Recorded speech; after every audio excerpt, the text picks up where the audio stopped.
നിലമ്പൂരിലെ തെരഞ്ഞെടുപ്പ് പ്രചരണം അവസാന ഘട്ടത്തിലേക്ക് എടുക്കുമ്പം ഒരു അണ്ടർ ഡോഗ് ആവോ അതോ എല്ലാവരും അപ്സെറ്റ് ചെയ്തൊരു വിജയം നേടുമോ അതൊരു ജയൻ കില്ലർ ആവോ? എന്താണ് പി അൻവർ മനസ്സിലുള്ളത്? ഇവിടെ ഒന്നും സംഭവിക്കില്ല. ഇവിടെ ജനങ്ങൾ ജയിക്കും. ജനങ്ങളും പിണറായിയും തമ്മിലെ പോരാട്ടം.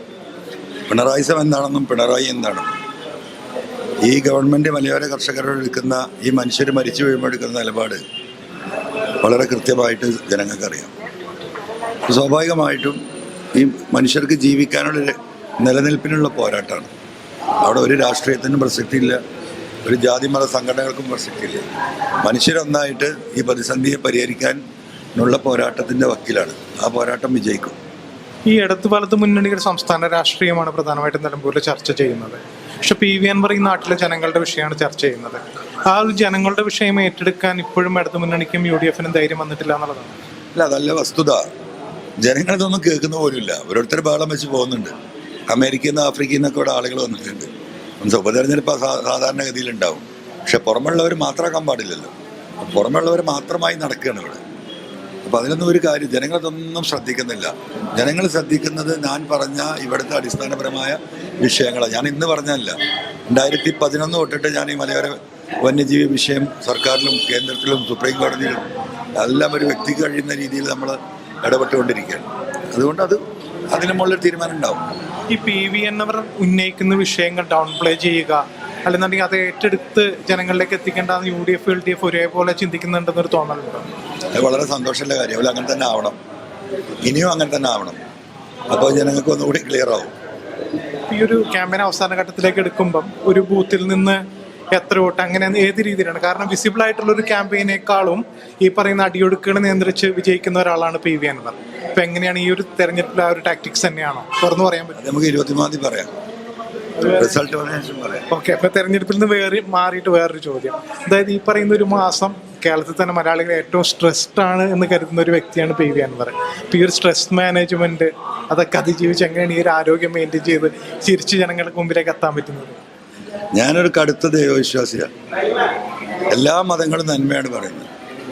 മതങ്ങളെ അതിൽ വൈരുദ്ധ്യങ്ങളുണ്ടാക്കി മനുഷ്യനെ ആക്രമിക്കാനും മനുഷ്യരെ തമ്മിൽ തെറ്റിക്കാനും ഈ ജനങ്ങളെ തമ്മിലടിപ്പിക്കാനൊക്കെ നടത്തുന്നത് ഒരു മതവും പറയുന്നില്ല. ഇസ്ലാം മതമായാലും ഹൈന്ദവ മതമായാലും ബൈബിളായാലും ഒക്കെ പറയുന്നത് മനുഷ്യരെ സ്നേഹിക്കാനും അവരോട് കരുണ ചൊരിയാനുമാണ്. അപ്പം ഞാൻ എപ്പോഴും അങ്ങനെ ഒരു നിലപാടാണ് സ്വീകരിക്കാറുള്ളത്.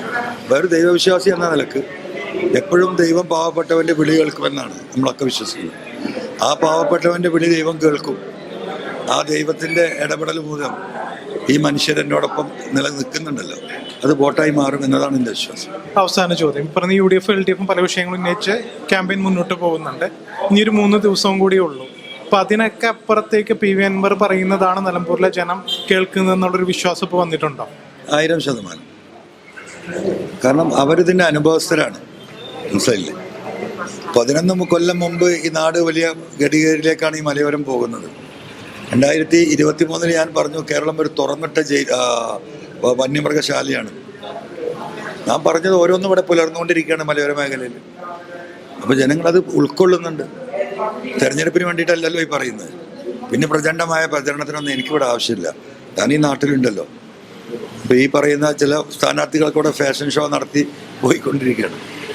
LDF സ്ഥാനാർത്ഥി പ്രണയത്തെക്കുറിച്ച് സംസാരിക്കുകയാണ്.